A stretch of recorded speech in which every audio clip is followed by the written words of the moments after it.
ಮಹಿಳಾ ಮತ್ತು ಮಕ್ಕಳ ಇಲಾಖೆಯಿಂದ ಹಾಗೂ ಆರೋಗ್ಯ ಇಲಾಖೆಯಿಂದ ಆಯೋಜಿಸಲ್ಪಟ್ಟ ಚಿಕ್ಕಮಲ್ಲನಹೊಳೆ ಗ್ರಾಮದ ಅಂಗನವಾಡಿಯಲ್ಲಿ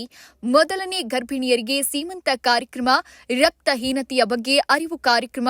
ಗ್ರಾಮ ಆರೋಗ್ಯ ನೈರ್ಮಲ್ಯ, ಪೌಷ್ಟಿಕ ದಿನಾಚರಣೆ ಮಾಡಿ ಗರ್ಭಿಣಿಯರಿಗೆ, ಬಾಣಂತಿಯರಿಗೆ, ಗ್ರಾಮಸ್ಥರಿಗೆ ವೈಯಕ್ತಿಕ ಸ್ವಚ್ಛತೆ ಬಗ್ಗೆ, ಪೌಷ್ಟಿಕ ಆಹಾರದ ಬಗ್ಗೆ, ರಕ್ತ ವೃದ್ಧಿಯ ಬಗ್ಗೆ, ಎದೆ ಹಾಲಿನ ಮಹತ್ವದ ಬಗ್ಗೆ,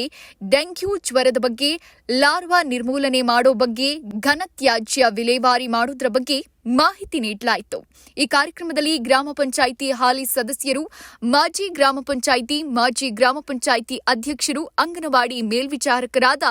ಶಾಂತಮ್ಮ, ಆಶಾ ಸುಗಮಕಾರರಾದ